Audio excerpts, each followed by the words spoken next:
we're starting to get surrounded. They're taking the north front scaffolding. Unless we get more munitions, we're not going to be able to hold. The door has been breached and people are gaining access into the Capitol. Yeah, but you know what? We have got to finish the proceedings, or else they will have a complete victory. Senator Schumer is at a secure location, and they're locked down in the Senate. There has to be some way we can maintain the sense that people have that there's some security or some confidence that government can function and that we can elect the President of the United States. Did we go back into session? We did go back into session, but now apparently everybody on the floor is putting on tear gas masks to prepare for a breach. Well, I'm trying to get more information. They're putting on their tear gas masks.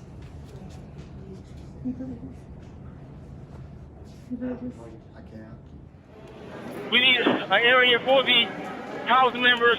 They're all walking over now through the tunnels. Bring her out! Bring her out here!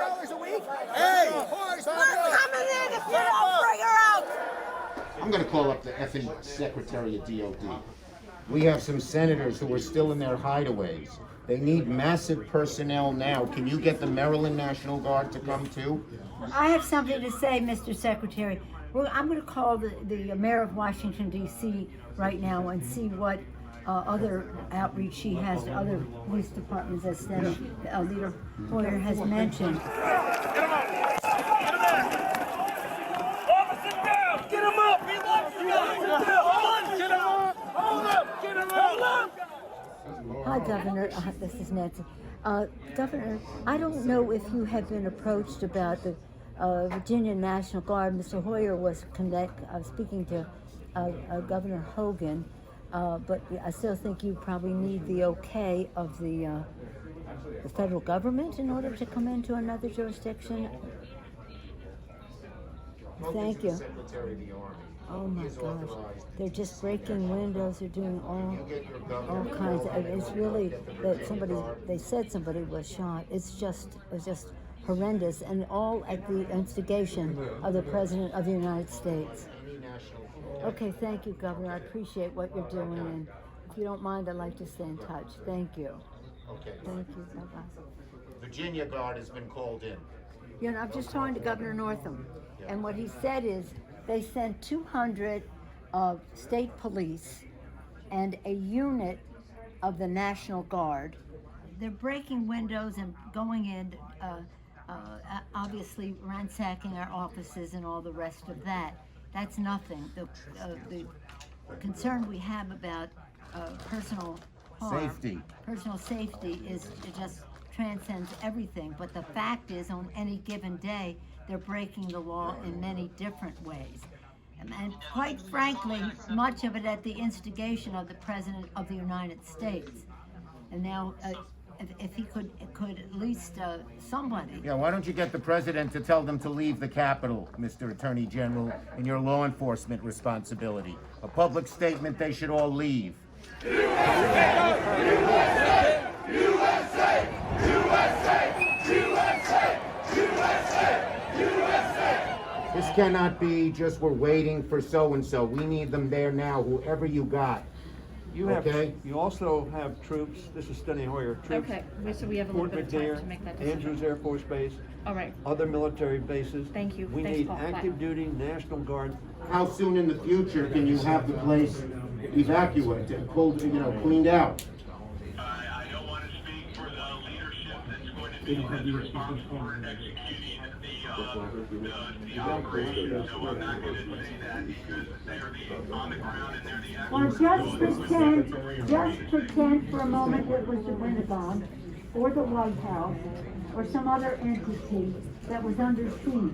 And let me say, you can logistically get people there as you make the plan.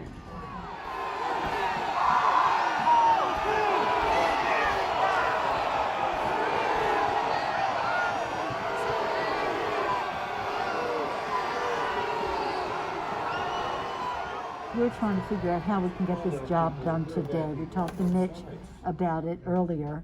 He's not in the room right now, but he was with us earlier, and said, you know, we want to expedite this, and hopefully they could confine it to just one complaint, Arizona, and then we could vote, and that would be, you know, then just move forward with the rest of the state.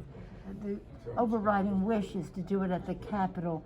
What we are being told very directly is it's going to take days for the Capitol to be okay again. We've gotten a very bad report about the condition of the House floor with defecation and all that kind of thing as well. I don't think that that's hard to clean up, but I do think it is more from a security standpoint of making sure that everybody is out of the building, and how long will that take? I just got off with the Vice President. I got off with the Vice President-elect, so I'll tell him. Okay, but what we left the conversation with, because he said he had the impression from Mitch that Mitch wants to get everybody back to do it there. Yes. I said that what we're getting a counterpoint that is, we could take time to clean up the poo-poo that they're making all over the, literally and figuratively in the Capitol, and that it may take days to get back. And I'm at the Capitol building. I'm literally standing with the chief of police of the U.S. Capitol Police. He just informed me what you will hear through official channels. Paul Irving, your sergeant at arms, will inform you that their best information is that they believe that the House and the Senate will be able to reconvene in roughly an hour. Good news. Your sergeant at arms will be in touch about the process for getting members back into the building. Thank you very much, Mr. Vice President. Good news.